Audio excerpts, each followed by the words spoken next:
Guard your senses, practice contentment and discipline, associate with like-minded people, be friendly and polite. This is the way to nirvana. What was the day before? That was my birthday. If you cannot find a good companion to travel with, walk alone.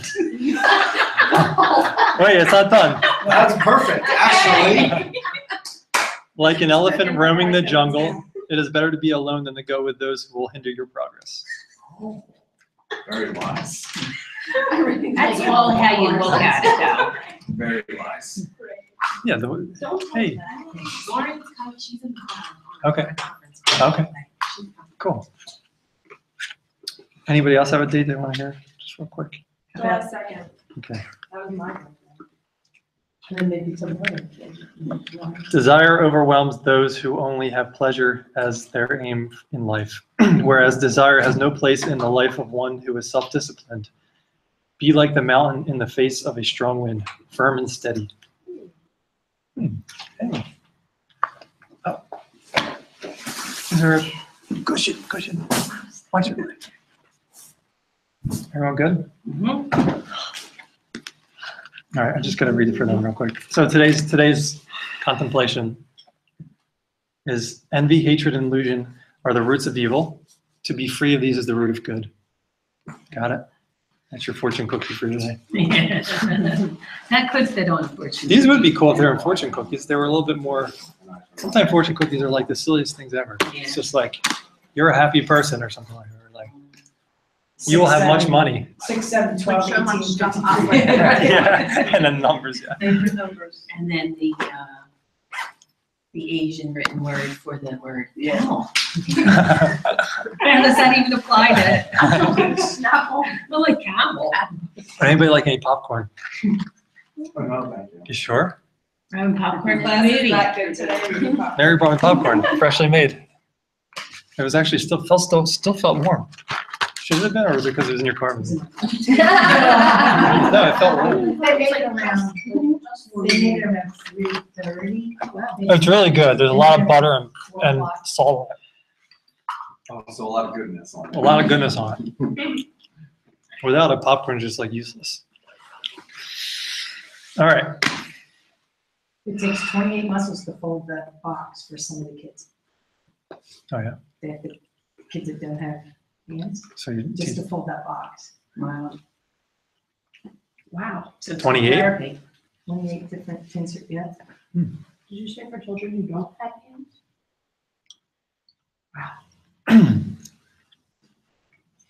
So it tastes even better now, right? Yeah. You don't even think about folding the box, right? I don't think about folding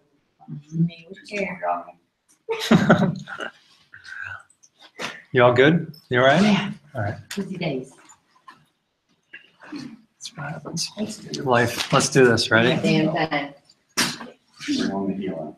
Right? That was nice. He's ready. All right. Goodness in. Here we go. Positions.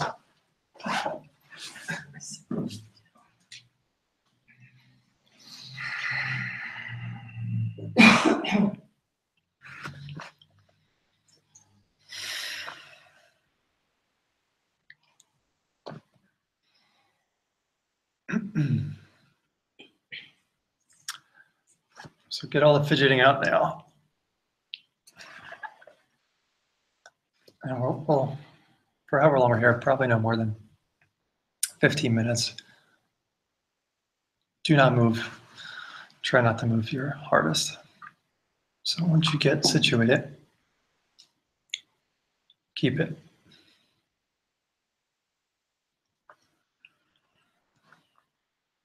So get your body in a position that it can hold. Spine nice and tall. Shoulder blades together on the backs, gently. Shoulders away from your ears.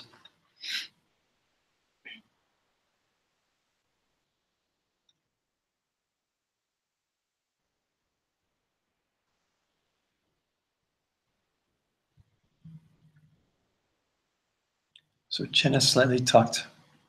So just so your head's not leaning too far forward or back. Just naturally your chin will be slightly tucked if you're lifting up making your spine longer through the crown of the head. Mouth is closed, teeth slightly separate.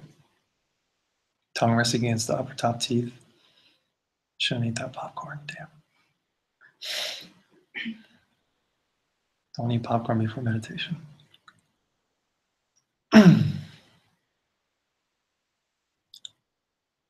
So let the eyes gently close.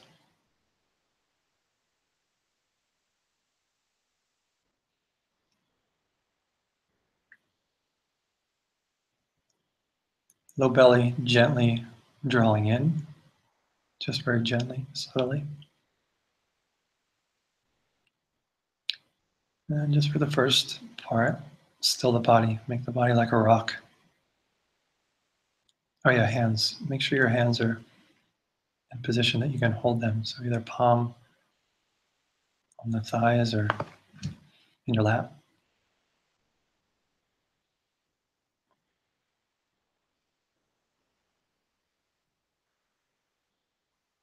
And then perfect stillness. Here we go. If you can't keep it for yourself, keep it for your neighbor.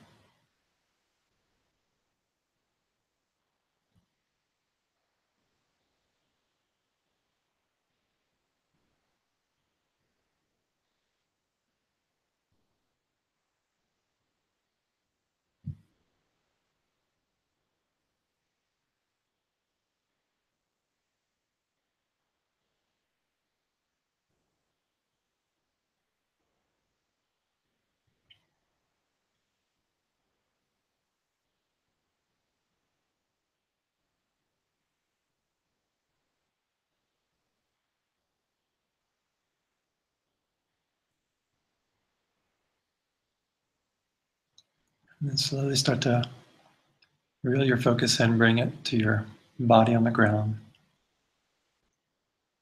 or the chair. Just scan the body, notice how you're feeling. If you're maybe holding any stress or tension anywhere, just try to relax it.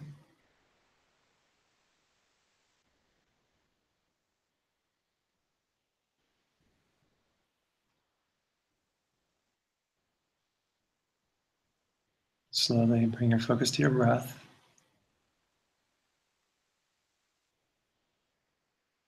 Start to follow your breath. And start to lengthen your exhales. So let the inhale just take care of itself. Focus mainly on long exhales out the nose.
Okay. And then we'll quickly move through preliminaries. So start with refuge, going for refuge. So here, bring to mind your best understanding of karma, of emptiness, of how the world works, how things are functioning. Things are caused, things are coming from causes. If I create different causes, I will create a different reality for myself. So your best understanding of that. And take shelter in that. Like when you don't know what to do, what decision to make in life, use these principles, these ideas as your refuge, as your shelter.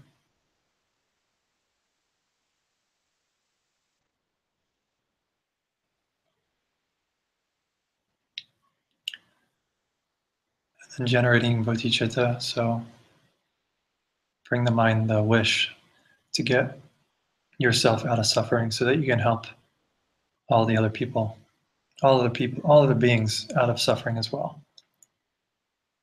So that wish for yourself, you got to fix yourself first. Well, in the big time is to help, so I can help everybody get out too. So maybe just include the reason for coming here today. Include those people, all other beings. If all other beings is hard to wrap your head around, it's all other beings is, the people in your life, the people in your world. Family, friends, neighbors, people you like, people you feel neutral about, and then ultimately people that you don't like so much. But try to include them in your purpose for being here, for practicing.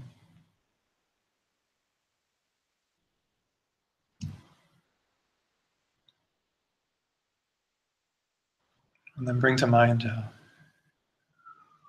holy being for you, someone you consider as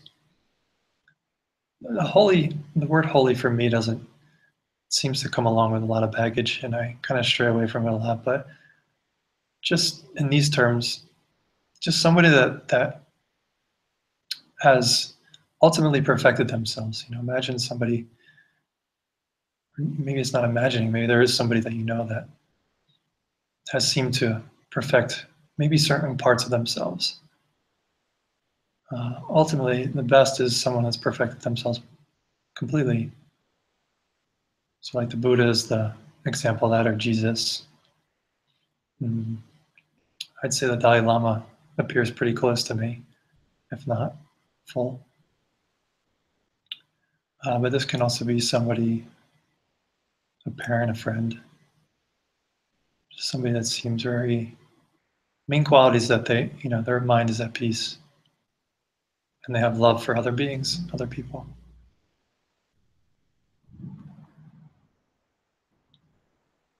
So just visualize them sitting in front of you here. And paint them in. So start with their silhouette. And if you can paint in their details, their eyes, nose, mouth.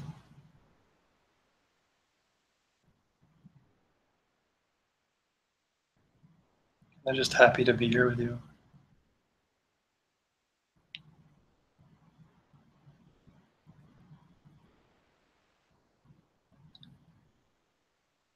And then just some prostrations, making prostrations here is just simply just bringing to mind the qualities that you see in them that you appreciate, qualities that maybe you aspire to yourself. And just in your mind, just have some respect towards them. Like thank them for being that example for you.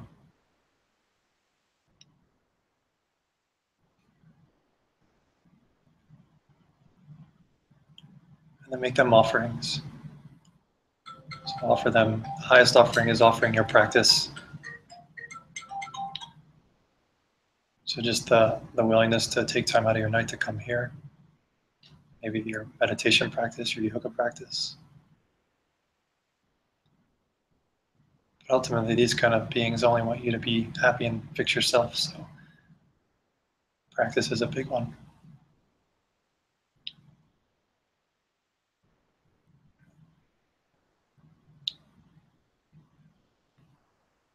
And then next, preliminary purification. So bring to mind some negative deed you did in the past day.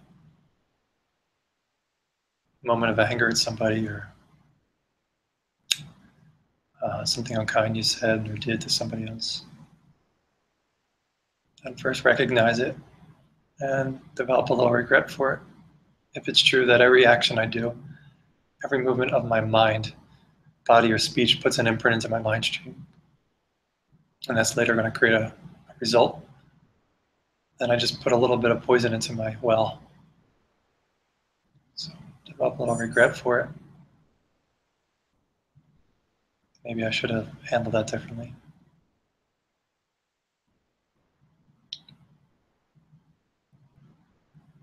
And then think of something you can do to counter that.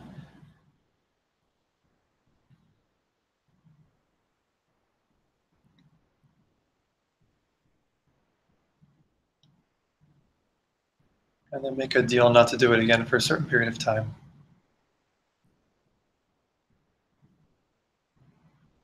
So the most powerful part of purification is the restraint, which is really making an effort not to do it again.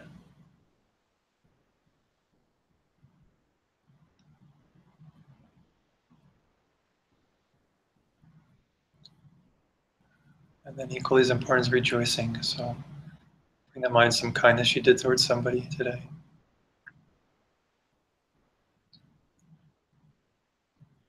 However small.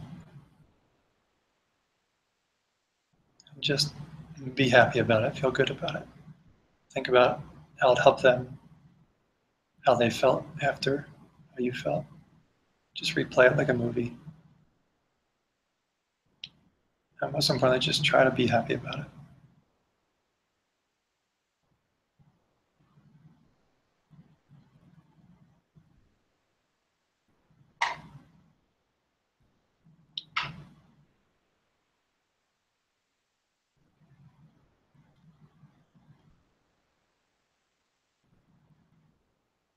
Okay, good. So come back to your breath. We'll go through our main meditation, but if you need to shift your body very mindfully, quietly, do that. If you don't need to shift, then stay.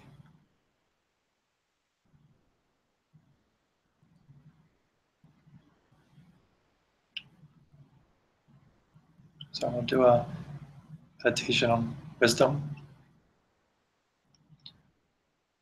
So first bring the mind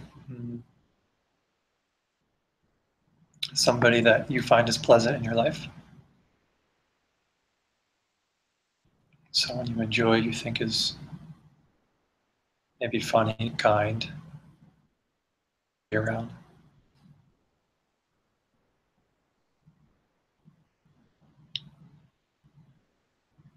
And just see them how you normally see them without analyzing anything.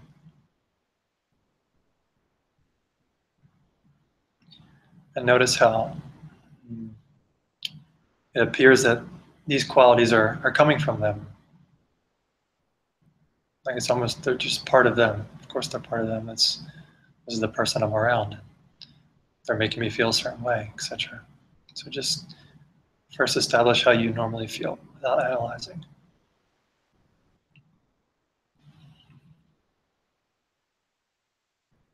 And then think, is there anybody in their life that, or in your life too, that finds them as completely the opposite? That doesn't like them, that finds them as unpleasant, finds them as annoying, maybe irritating, finds them as unkind, whatever the word is. But somebody that finds them as completely the opposite as you.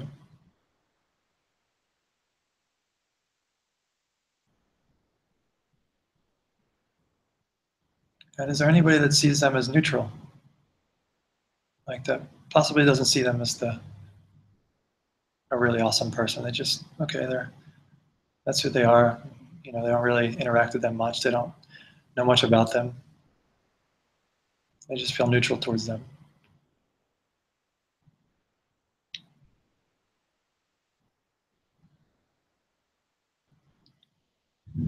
And so now think, if the qualities that you see in them are coming from them, then those other two parties would have to find them equally as lovable, as fun, as nice as you do. Because that's who they were. They have some sort of essence of being that way from their own side. And that everybody that comes in contact with them should and would have to find them as equally pleasant as you do. And so the analyzation is that the case? We just proved it not the case because there's somebody else that finds them at least neutral. At most kind of is repulsed by them. So recognize that the qualities that you see in this person are coming from you. They have to be. Can't be in the beautiful, pleasant person because not everybody sees them that way. And it seems very simple, but it's very profound.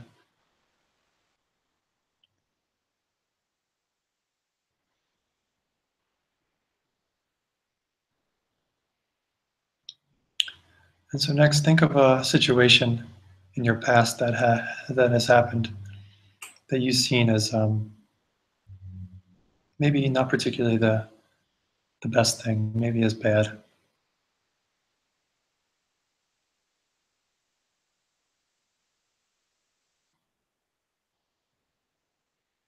And then think as your association with that event changed over time. Has it gotten less bad over the months, years, days? Or is it equally as bad as it was when it first happened?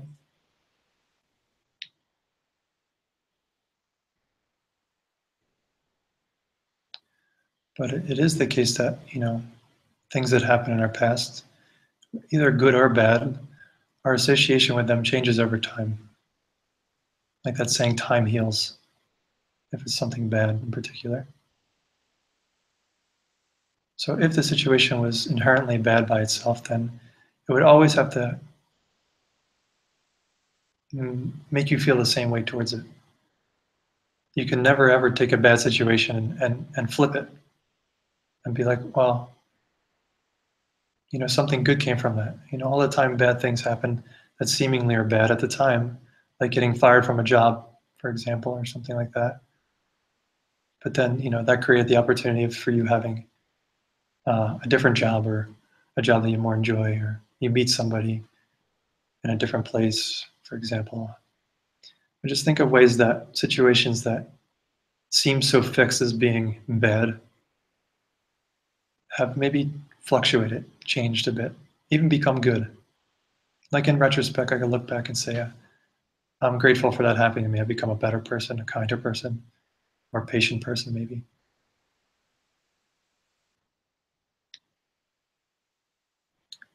And then ultimately, however bad it was, you're now practicing and thinking about ideas that can remove all your suffering forever. So everything that got you to this point has been, in a sense, a cause for you coming here. So you be grateful for everything that's happened in the past, because all the heartache in the past, stuff like that, wouldn't have motivated you maybe to maybe look for some answers to life, to want to be fed up, to start to develop renunciation for life,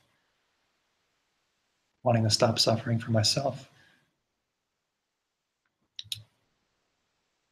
So in that sense, the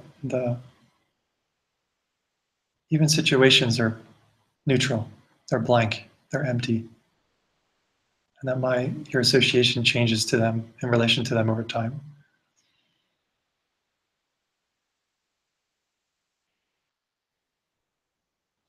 And now, deep level, bring the mind, you're a pleasant person again.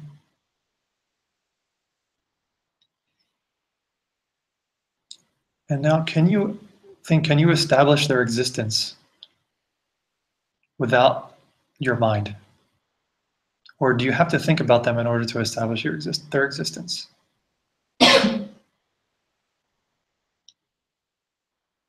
Can I establish the existence of the person that I love without thinking about them? Is it possible? Or are they dependent upon my mind, thinking about them, labeling them?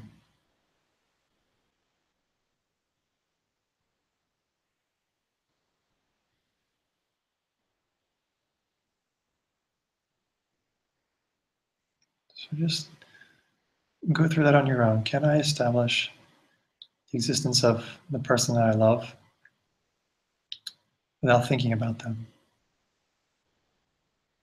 You should get the realization that you can't. And it's dependent upon you thinking about them, a label arising.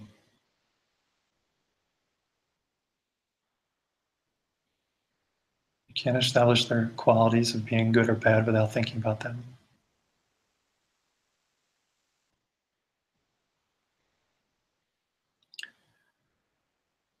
And then ultimately, what's there before you think about them?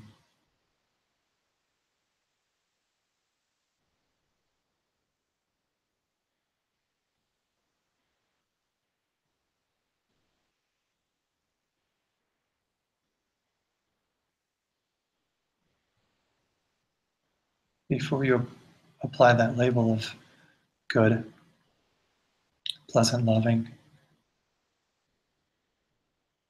they're just neutral. They're available. So just try to really get in touch with that sense of the realization that the qualities that I'm seeing in them are coming from me, coming from my mind. There is a person there, but they're just neutral, available, blank, empty.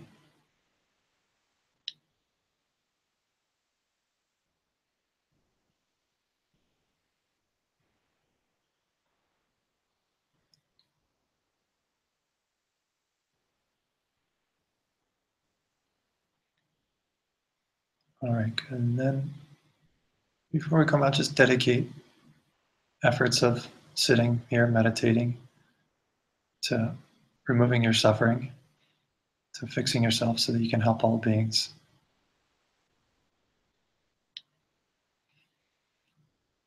And then come back to your breath.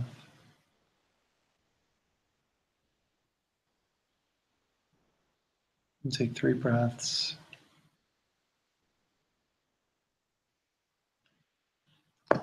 And then come out after your 3rd. Stretch, crack, move.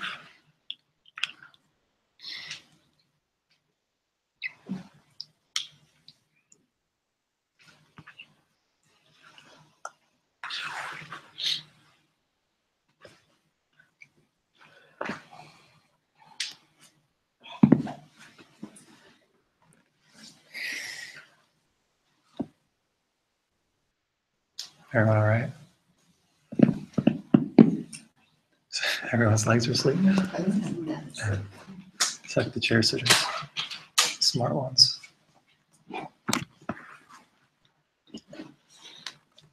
Anyone have any questions about that? I'm gonna ask a question. Yeah. I don't wanna sound ridiculous, but when you say suffering, what do you mean by suffering? It's broad, right, when you say suffering? What is any kind of suffering? You know, what is suffering? You know, there's three types of suffering. There's the suffering of change. These are the 3 types of suffering in Buddhism we're trying to defeat.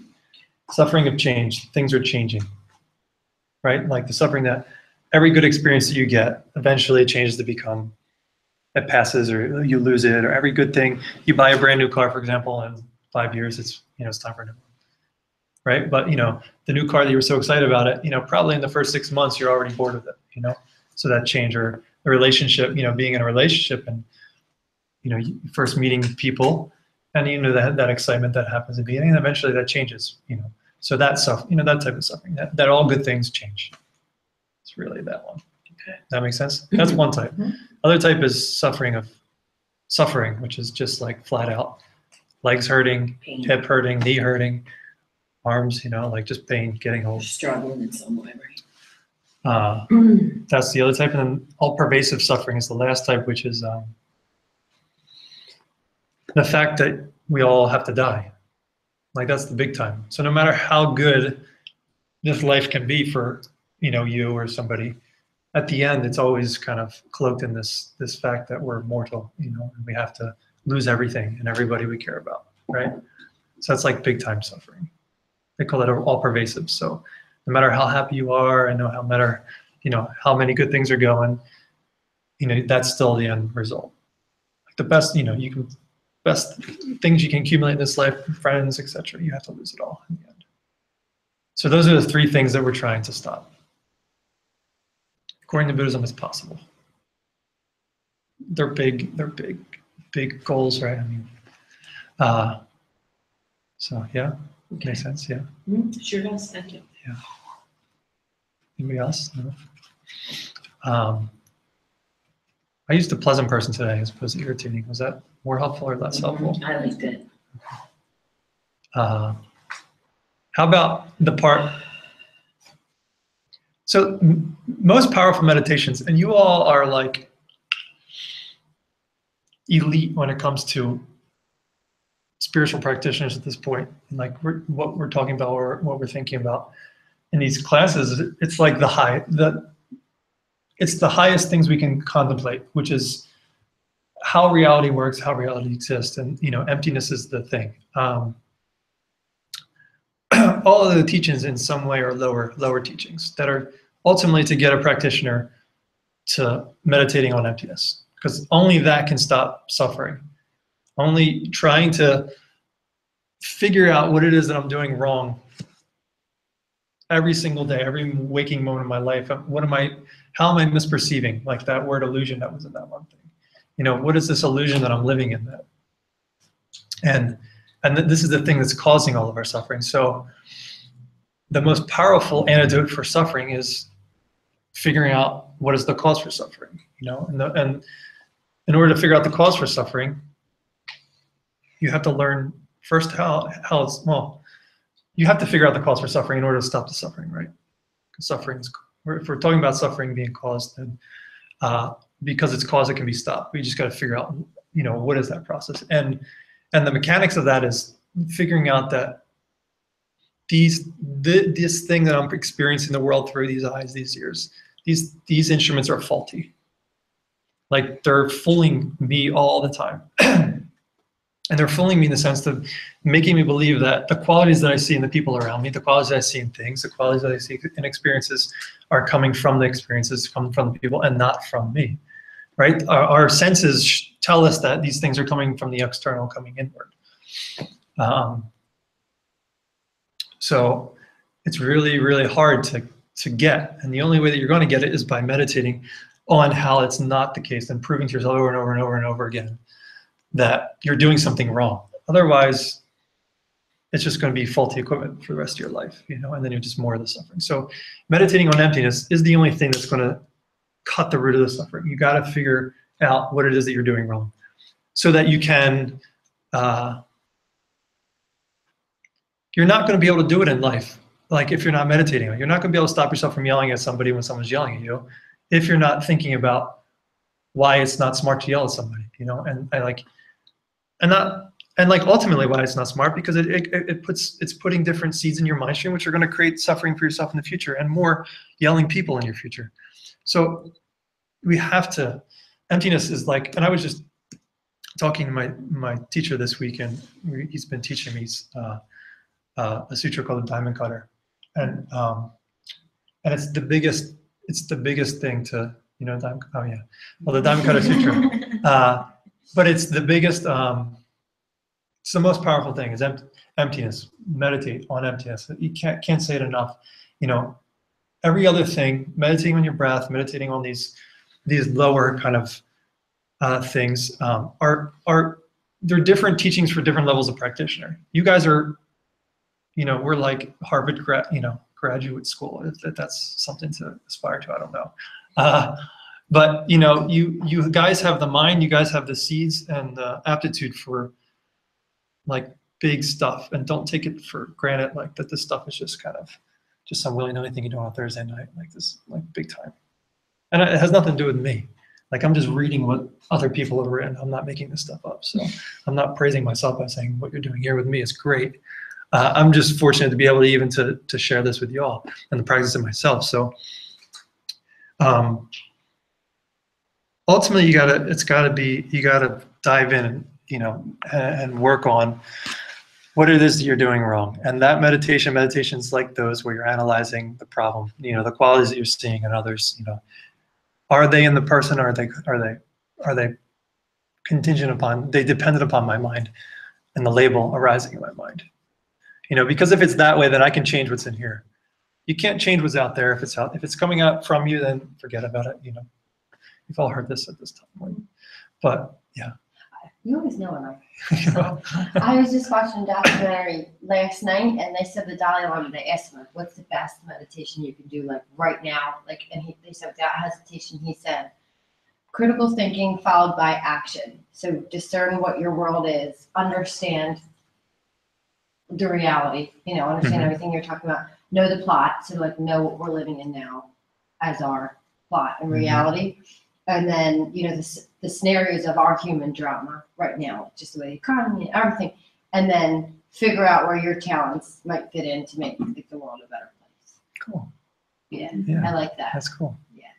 Yeah, critical thinking is big in this lineage. It's a necessity. And critical thinking just means analyzing, using your And logic followed to, by action. right, because if you realize by your analytical thinking isn't meditating on your breath, right? Like, it doesn't take analytical thought to breathe. Like, you can breathe without thinking and just kind of be autonomous. Analytical thinking is, okay, what am I, something that I'm doing wrong. I'm being told that I'm doing something wrong. And, and analyzing that and then using that to be a platform to act differently in the world, which is changing how you move through the world.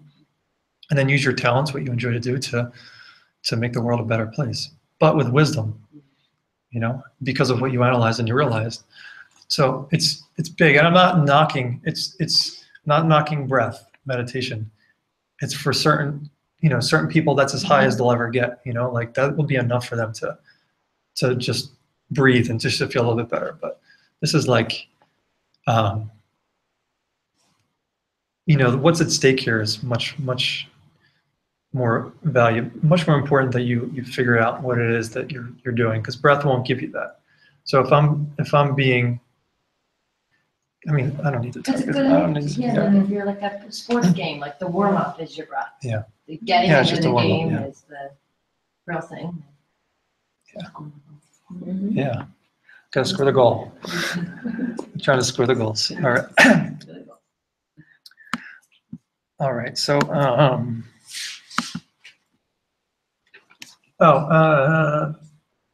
just because I have this up, and this is from last week. I'll just quickly, this is not really part of this, but this is something I was studying. This is like a symbol in Buddhism, it's a ritualistic, like bronze symbol that they use called a vajra, and it's based on this idea of two diamonds growing together. And this is apparently how two diamonds will grow together; they'll merge together like this. And they use this example as the 5 paths. People remember the 5 paths in Buddhism? Yeah. So the 5 paths, very quickly, path of accumulation. That's like figuring out that I'm tired of this bullshit and I want something different, like developing renunciation. Having renunciation for life then propels you onto the path of preparation, which is kind of what we're doing here, preparing for something. What are we preparing for? Like, we're doing the warm-ups for path 3, which is the path of seeing, where you see that the irritating person, that the pleasant person, that the experience that you thought was the worst thing ever in the world, that these things don't have qualities in and of themselves. And you see that directly in meditation. That lasts for 20 minutes. So path of accumulation is said to be this part of this symbol here, where this is like goes to infinite. So from infinite time, beginningless time to this point, that's the path of accumulation, is up until there. And then from here starts the path of preparation, which then, you start to work your way towards the center of this, which is smaller, which is the path of seeing, which is the direct perception of this. So that's like the 20-minute experience that you have in meditation. And then from there, path of habituation, where you are taking what you've seen in meditation and applying it to your life, to like, you see things still wrong, but you're wrong. And then you're trying to figure out and trying to habituate your mind more to that experience that you've seen. And then from here out is Buddhahood. So you reach this point, and then that's path of no more learning, which is infinite. So I don't know, I just thought that was cool when I learned that. Because I've seen this many times, I just didn't know. I know it was a symbol for emptiness, because also a diamond is a symbol for emptiness. And there's reasons that they call there's a main sutra in Buddhist study called the Diamond Cutter Sutra. Because diamond is the most of, my God, this is like a totally different course, but diamond is like the hardest of anything that we know, right? Like, there's nothing apparently harder than a diamond. So of anything in the world that we know of, it's like an ultimate, right? It's the ultimate. It's the hardest. There's always something softer. There's always something, I don't know, colder. There's always something hotter. Right? It's like, but it's harder as a known element on this earth. We only know diamond as being. So at the time when they wrote the sutra, diamond is the symbol for emptiness, because emptiness is like an ultimate. It's like that. It's an ultimate essence to. It's the closest metaphor to an ultimate that we can get. And the cutter means that it cuts. It even cuts a diamond. It's like even more intense than a diamond, so to speak. So there was nothing that could cut a diamond at that time other than another diamond when they wrote this. So wisdom. So the sutra is considered the wisdom that cuts the diamond, that cuts through that. Cuts through the ignorance and gets to the true essence, and the reason gets to emptiness, to the realization and to the understanding about things. So yeah, that was just tough. So everyone all right? Maybe we can do something new today.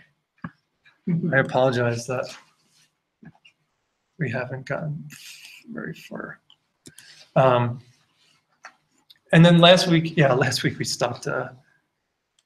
We were just going over this, the cessations that happen. So I won't get into them again.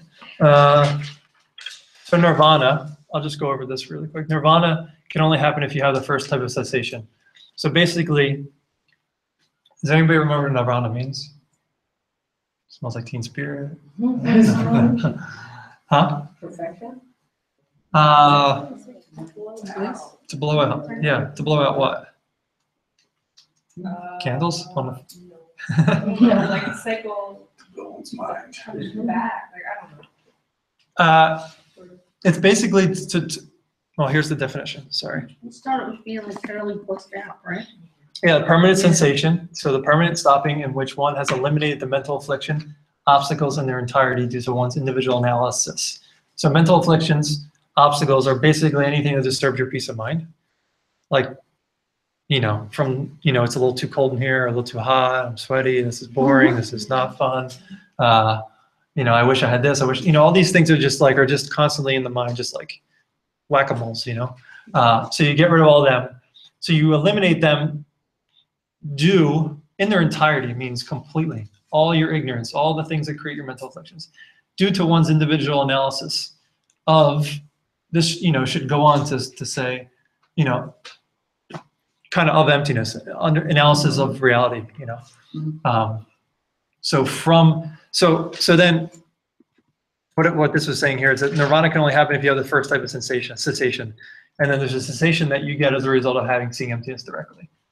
So you come out of emptiness directly, that experience, and then you know for sure that the qualities, the irritating person that you've always thought was coming at you has always been coming from you. So you have that experience. So then you use that on the path of habituation to habituate yourself to that realization, which will then arrive you in a place called nirvana, which is just, in some lower schools of Buddhism, this is the highest goal is nirvana. I think we went over that. Right, but they don't have the Or each other. Right. Yeah. Right. So, like they're just totally blissed out. What'd you say? No, I just said the bar wrong. Ah, I said it was cheetah. bodhicitta. That's what I did too. Bodhicitta. I don't know. I said cheetah. It's a Sanskrit word, I think. Yeah. So, it is a Sanskrit word. So I don't even know how to pronounce it. I'm spelling everything wrong. No, Yes. it's fine. I realized that like 2 weeks Same ago. thing, yeah. All right. So this is where we stopped last time when you were all here. So after the direct perception of emptiness, you come out of that 20-minute experience, which is beyond conceptual thought. We've talked about that some, right? So when you have that experience, you can't be aware that you're having that experience. You can't be like, I finally did it. Like it's beyond that conceptualization in the mind.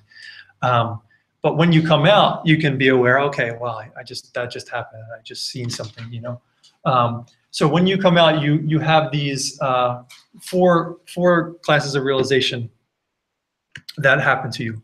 So this is kind of like the second part of the path of seeing, which is path 3. So everyone's heard the 4 eye of truth. I think I've talked about them before, or four noble truths. you commonly see them as noble. Noble is a bad translation of aria. I talked about that, right? Mhm. Okay. So the first one is life is suffering. So when you come out, and these might seem repetitive, but a lot of these courses are just getting a little bit more fine-tuned and detailed about stuff we already kind of broadly went over. So first one is life is suffering, is that, when you come out, you truly get that, this body is doomed, that I will die, my mind is always unhappy, etc. Like that just life is just pure suffering, like we just talked about the 3 types of suffering.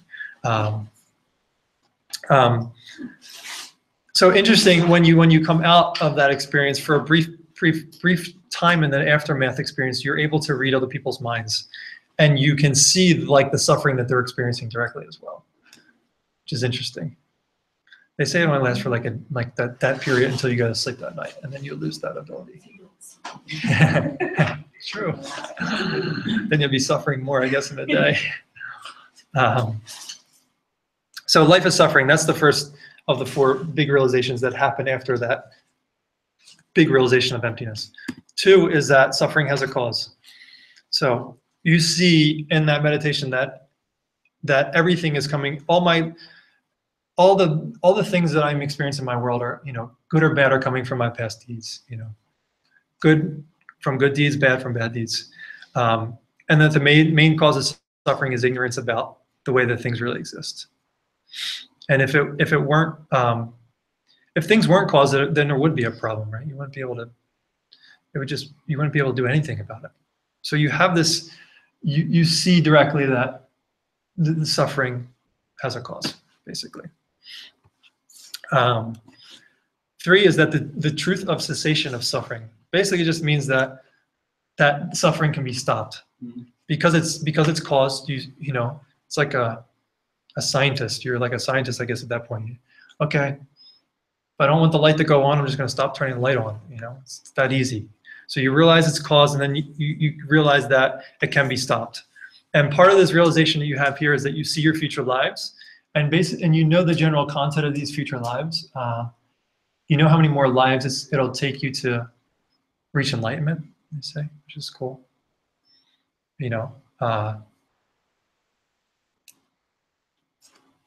Last one is the truth of the end of suffering. So that's basically there's an exit strategy. There's a path by cultivating wisdom and compassion. You can stop the suffering. You can change everything. You can get out of samsara. You can reach Buddhahood, but only because it's caused. And because it's caused, can be stopped. And then there's the path, which is the Buddhist path. Yeah. To just back up one thing, you Yeah. said that you're able to see the basic ideas around your future lives and how many there are. What does that mean? Like the basic idea, like you're going to be. Like I don't know it experientially, but I know, to me, what makes sense is because of this profound thing that you've experienced, right? Mhm. And you understand now that things are caused, right? So it's like, if you don't want to be tired tomorrow, you better get a good night's sleep, right? You don't have to be a genius to know that if I sleep tonight, then I'll be pretty good tomorrow. You know what I mean? So kind of like that in a sense. Like if I know that things are caused, and I know the cause for me having a good life and to be working my way out of this suffering, that I just got to create the causes for it, right? Then you don't have to necessarily see it directly. You know what I mean? It's not like you see yourself go through each day for the next 7 lifetimes or something. Yeah. But I think that like you would never do anything again that would ever create a life that would be a shit. You know what I mean? Like a shitty rebirth or anything like that. So I think it means, does that make sense? More of that. I don't know that to be completely accurate, but that's my take on it. I just know the teaching was, you just see the content, the basic content, and you always, one of the things you'll always be under the care of good teachers, like in those lives, like you'll always be guided back to the Dharma. Mhm. But to me, what makes sense is because you understand what creates that type of stuff, that you'll be creating those causes in this life to create a life like that in the next. Mhm. That makes sense. And as long as you understand that, but that's all based on, of course, realizing that suffering has a cause, and you realize what the cause is. Mhm. So it's just like, to me, it makes sense just about, if you want to be well rested tomorrow, you know you got to sleep. You know, right now we're like, we want to be rested tomorrow, but we have no clue that sleep has anything to do with resting. You know, that's kind of like in metaphorically speaking. Yeah, I got You know, we're like, you know, running around the block 6 times before, you know, tomorrow, trying to feel more rested tomorrow or something like that. You know, those two things aren't related. You know, we got to rest in order for this body to have the causes to feel more rested. So I think, you know, because you're understanding and you reach that pivotal experience, like at that point, there's no falling either. You never like will go down. It'll always just be, they say a maximum of 7 lifetimes to get to enlightenment. You can do it in 1 if you practice Tantra. 7 if you're just on the sutra path. But you see that during this period, that basically, I think because your understanding is so profound, and it's just like for the first time you have clarity on how to ace the test. You know, you kind of cheat. You got your cheat sheet. Up until that point, you're studying and it's kind of weak. You know what I mean? Like this is like, I know for sure the answers to this test and I'm going to ace it. So you just, is that not working for you? Yeah. That answer? No, that works. Do you debate about it? No. What? No, I'm curious. I'm open. No, because when you said like the basic ideas, like to me, the basic idea is like you would know like you said, the 7 lives, you know, but you'd be able to see that not every single day, but like, you know, yeah, like Born in Florida or something like that? It's like I'd be the CEO and you would see your future teacher, so that when you reckon you would like instinctively know who they I don't know. It's not the case. I can ask my teacher about it, but I don't know. It's not the case. Because there's a part of me where I'm like, well, if you see it, like you'd want to know like the pretty important shit about that, is, you know, 7 lives. Like I'd like to, know basic kind of stuff. Like, oh, this is going to happen.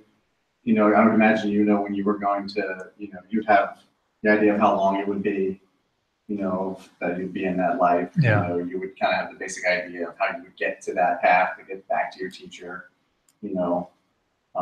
That's my understanding, because you just said the basic ideas. That's my idea of basic. I've heard the teaching is the basic content, you know, like, that's my, you know, like, yeah, like what, and to me that makes sense. Like you just know, like you won't, you know, if you do this kind of thing now that you'll have this result later. So it's like even like practicing this stuff. Okay, you want to stop seeing irritating people around, so I'm going to try to stop being irritating to other people. So if that's truly the connection between me seeing irritating people, and if that's the connection is my actions, then I could pretty much bet, and then, you know, by the end of this life I should be pretty free of irritating people, if not a lot sooner, right? Mm-hmm. So I'm thinking it's more of that. I don't know for sure though. I could check. But there's another thing that happens that I didn't put down here that I've heard before, is that you meet a Buddha.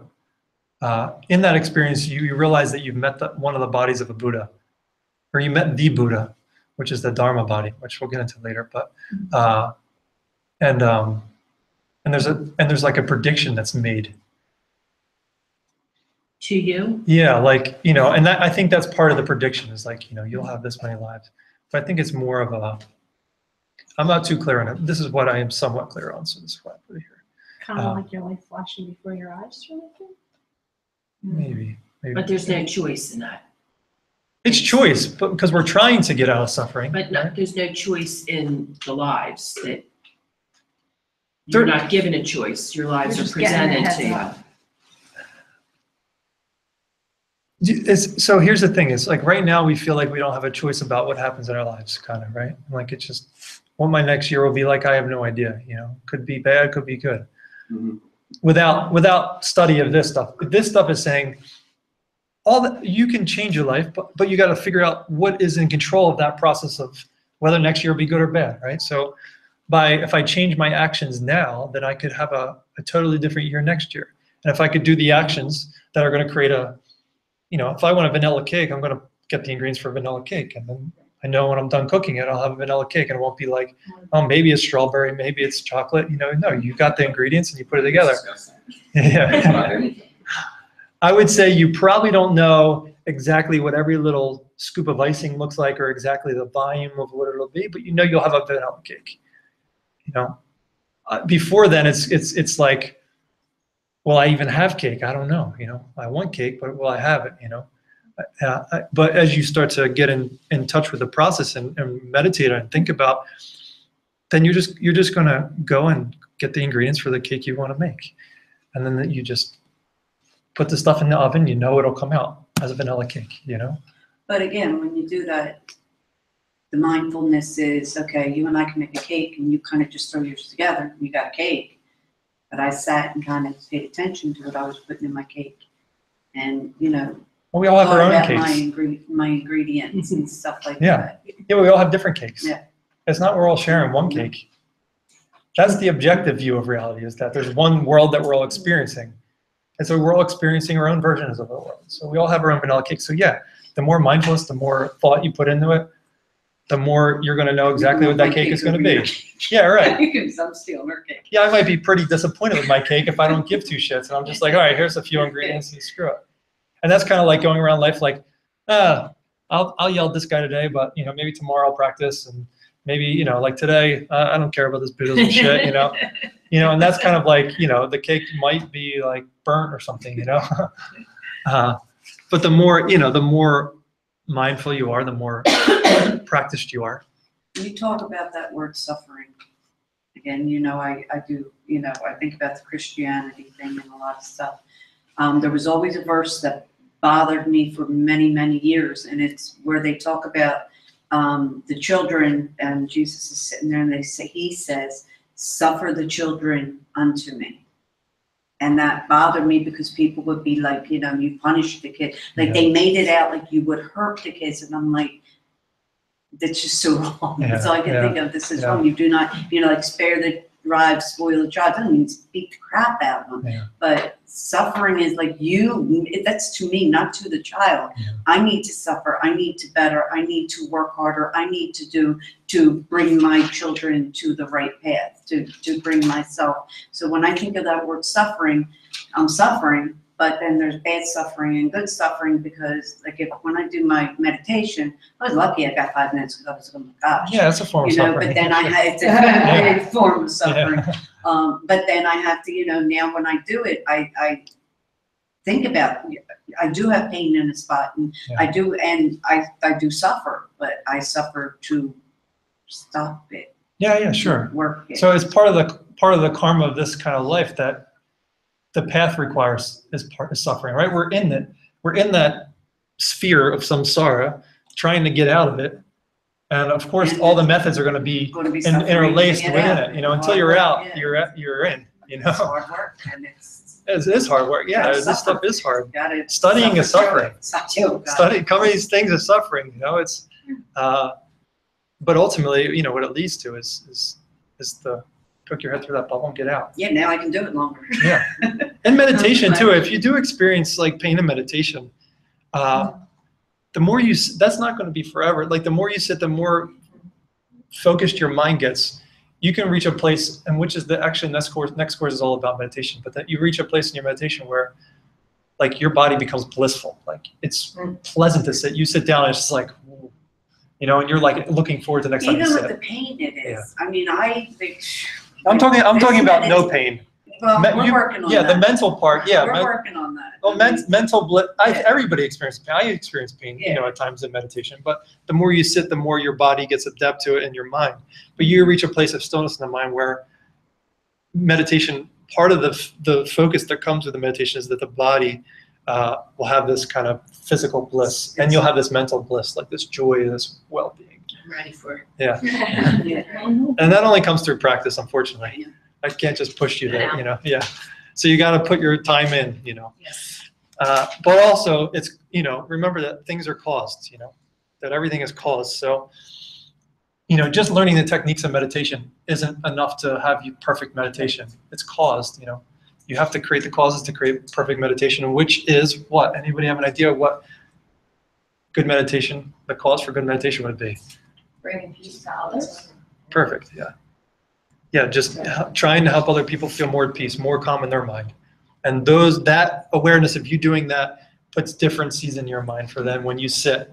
You can have perfect posture, like my legs are perfectly how you said to do it, but things killing me right now, or it can be like, wow, this is really good. It has nothing to do about posture. It's good to learn the posture is the delivery system, but it's not the package. The package is the kindness. Delivery system is the posture. You need both. Right now in this body, we need both. It's not enough to just say, I'm going to just be kind and never meditate and have perfect meditation. That's kind of silly. You know, you still have to try, but know that, you know, without the causes, it's not going to happen. Got it? Mhm. Okay, we got the truth at the end of suffering, right? Okay, and then mental affliction, obstacles. We kind of briefly talked about them, but mental, or in Sanskrit, they're called kleshas. And I kind of just briefly went through this, I forgot it was coming up. But as a result of seeing how reality really works, the emptiness, direct perception of emptiness, you begin eliminating your mental afflictions. And klesha just means mental affliction. And they say we have 84,000 mental afflictions. And if you're into yoga at all, 84,000. If you're into yoga at all, and the more subtle body aspect, the pranic body and the channels in the body and chakras, the channels in the bodies are called nadis. And they say we have 84,000 nadis, channels through which prana moves through. And prana and mind are connected. So as we purify these mental afflictions, then the prana is also being purified. The channels are being purified in the body. But it's interesting that there's 84,000 mental afflictions and 84,000 nadis in the body. I mean, it's not really that, well, it is interesting, but it's not that, because prana and mind move together. They're connected. So in the yoga practice, you're looking to clear and free up those nadis to free up the mind. So it's the outer practice that works the inner. And meditation is the inner practice that kind of works the outer. It's kind of both. You can work outer, or you can work inner, or you can work both and then get it done faster. Tantra is using both. Like you take a vow to do both every day. When if you are initiated in the Tantra, I'm going to use my yoga practice and I'm going to use my meditation practice every day to like stop this ASAP. And so all three of these mental afflictions can be boiled down to three, which is basically ignorant liking, which is desire and craving. So ignorant liking is like liking things ignorantly. Like I like vanilla ice cream, so I am just gonna go to 7-Eleven and buy my vanilla ice cream. That's the way I get vanilla ice cream, my favorite ice cream. And I'm just gonna eat it. And someone that wants some, in my house, forget about it. There's only enough for me. I only bought a little Dixie cup. That's ignorant liking. Or birthday. It's my birthday. It's my birthday cake. For me. I was gonna say, when you show up on it, it's like somehow like on the wall of my birthday. Jeez. It's liking things stupidly, not understanding where they came from. So the only reason you have your favorite birthday cake in the first place is because you have given someone have something enjoyable. Others' pleasure during the birthday. Or another, it doesn't have to be their birthday.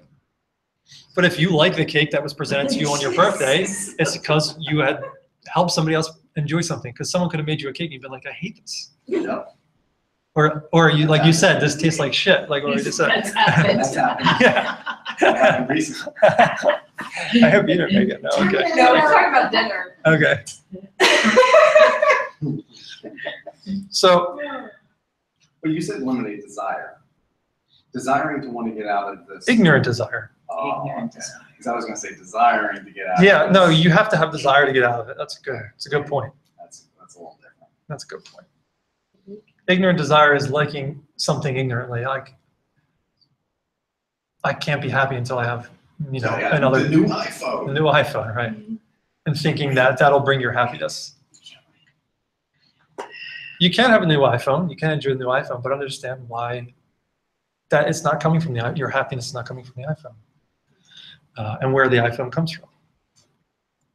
So really, it's just One thinking. day it's gonna break and give you Where the iPhone comes from, I was just like, oh man, that opens up a whole new some. kids suffering in China.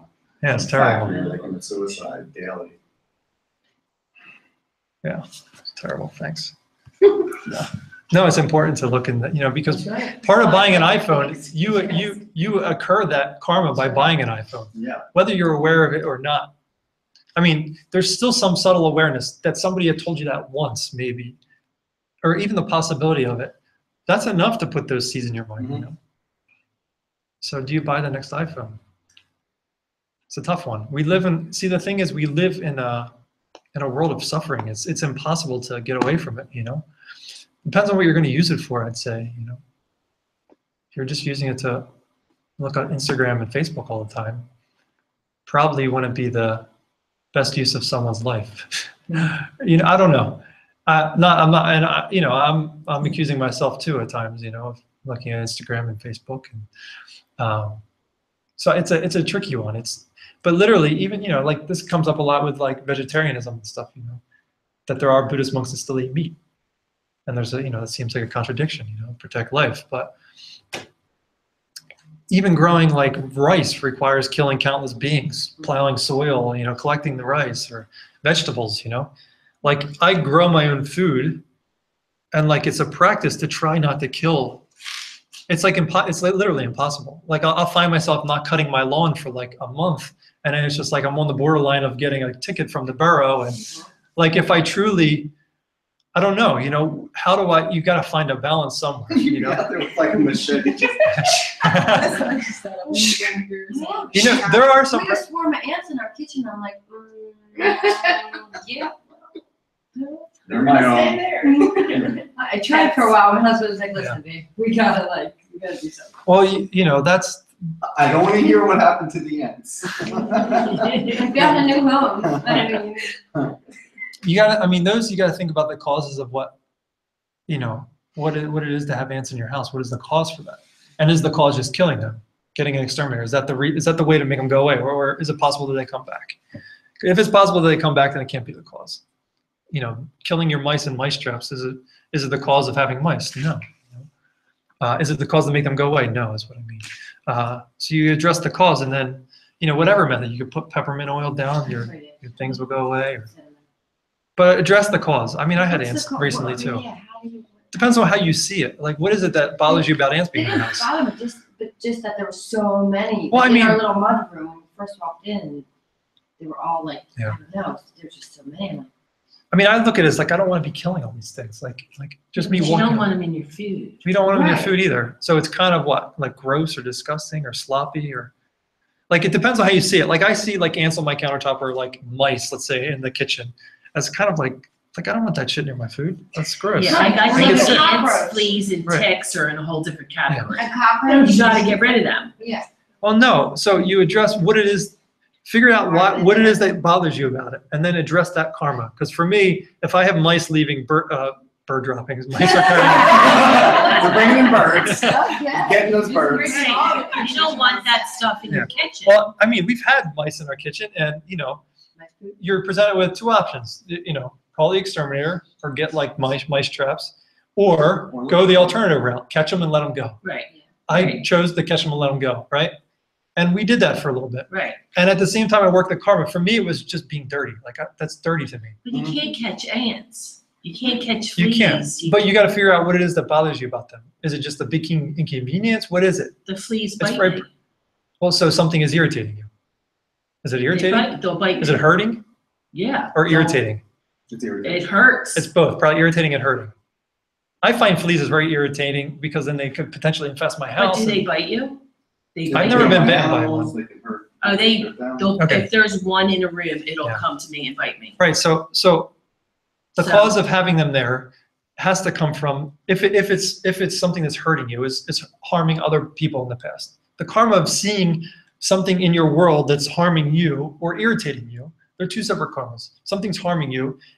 The karma to see that in your life is to have harmed somebody in the past, not had regard for somebody's or some other being's kind of life in the past. I thought they just liked my Italian blood. That could be true, but if you want to get rid of them, because you can spray those pesticides and they'll come back a week later or something like that, or those things aren't all foolproof, and all you're doing is collecting negative karma by killing. Period. No matter how small, it's hard.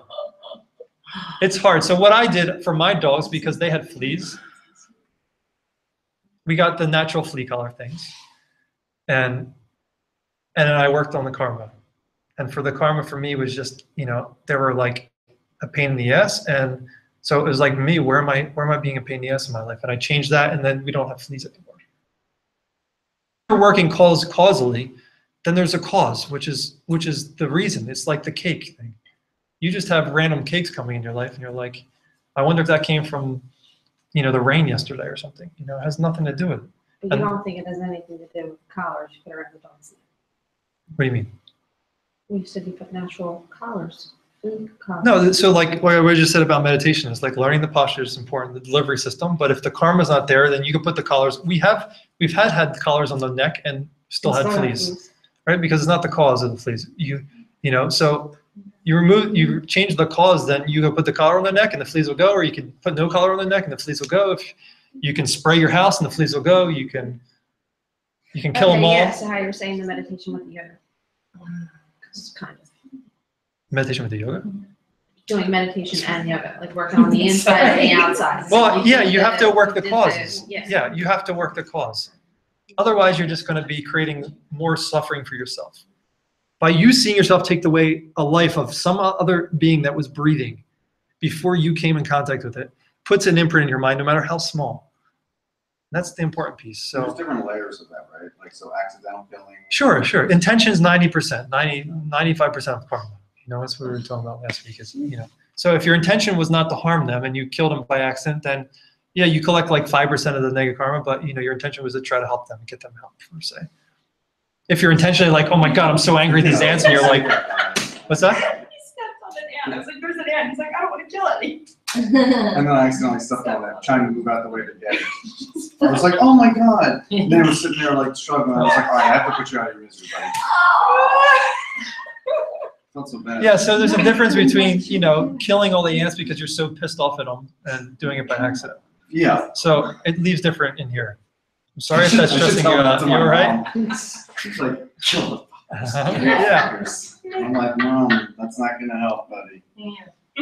So you just gotta be careful. It's hard. Like, how do we get in this? It's hard to do something with not killing. Right. Even So if I'm not a vegetarian, Yep. if you can be a vegetarian, I would say it's better. But Not as hard as you think. Yeah. I still eat seafood, though, so I'm not. yeah, but at the same time, like I'm a vegetarian. I've been a vegetarian for like 10 plus years now. But it's that came even before I started studying this, so it was like more the animal thing. But even like being a vegetarian, you're killing. It's impossible to live without killing. So you got to do your best. It's your intention that matters mostly.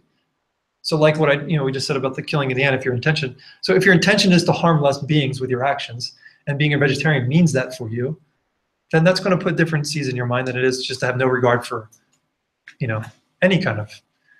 It's hard. Yeah, you do what you can. You know what I did with the Yeah. ants? That's what I did. I shot backed them and then I dumped the shot back Oh, there you out. go. But they were like, Yeah, wild ass ride for it. Yeah. Right.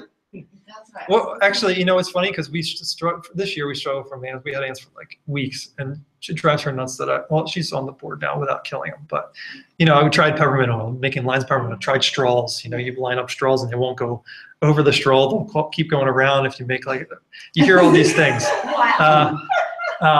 Take pictures of this next year. What else?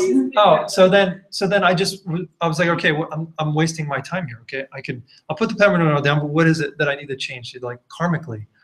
Then I started addressing that, and then one day I came home, I was like, oh, I see the crack that they're coming in. I went and got some caulk and put some caulk in there, and then they're gone.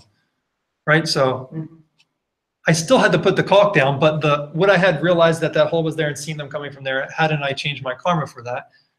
You would argue no, because karmically I changed the cause, and then the cause they shifted out of my life by me putting caulk in a hole. I mean, sure, they can find another hole. Probably there's a zillion holes, but it stopped them for now until the causes come back, until I start irritating people again, and then I'll have more ants. And probably in the winter, some mice maybe. So yeah, it's hard. And the flea thing's hard. It's a struggle. You get really afflicted by it. see, I never put fleas in a category of releasing. Sentient beings I release ticks. And it drives Lauren crazy. I collect them and put them in mason jars. and I take them as far away from people as I can, like that. Because if I just throw them in my yard, that's going to be stupid. Because the dog, they could hurt the dog, right? So like You I, have enough with your You know what, years ago, I swear, animals come to us, they always came to my family when they needed help. Yeah. So when you release them, you're harming the animals. Because we had a baby rabbit come and. no, I know they have them all over them too. Baby rabbit came into our yard and would not leave. We held him, did everything until about half an hour, I noticed he had a tick in his ear. Yeah. And it took us taking that, we had to kill it, take that tick out of his ear, and that rabbit jumped off my lap. See, and they're took off. pests, they're called pests So for you- a reason. You know, so So you again, got to try your. name It's, them now. we're in the samsara. It's like there's no pure method to anything. No. But you have to try. The only way you can get out is by trying. So if by you taking the time to take the tick across the creek or put it near the stones so it's not near grass and at least an animal has an extra day to get away from it, then you're putting that thought and that effort into it, which is putting different seeds in here. If you're just out like, screw it, I'm just gonna kill it, like it's better off. That's you're and that's what it's, I feel it's better off to kill it. It just feels like it's safer for humanity to me too, because where am I gonna put it? And that's what I think about. If I let it go, there's a deer, there's Release a it rabbit, somewhere. there's. yeah, but there's that tick something doesn't have that's to bite gonna- that deer. That tick doesn't have to bite that rabbit. So you No, can it argue doesn't, but. that tick could have a healthy life without biting that deer. What if I you're mean- killing an insect Oh, come on. because you're trying to save an animal? Do you know what I mean? Like, if I I take don't lice out of get rid of kids' the hair all ants every day, we would be Right, overrun lice. because I have food outside for ferals. Yeah, I know it's hard. How would I? You just try your best. It's what Yeah, your intention.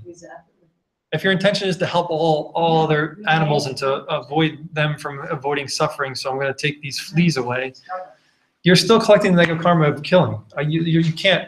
You can't not see yourself do that. That's the But I thing. guess that's where the mindfulness comes in. It's like we have to, like, you just don't, oh God, there's ants. Oh God, there's this. Yeah. Oh, I hate that. It's like, I guess it's more to sit and say, okay, I'm sorry. what's the best way, right? How I do thi- I I think- handle this? I mean, I've sweatbands up and just thrown them in, my son made me catch a mice. I had to catch the mouse. We had him as a pet for 3 days.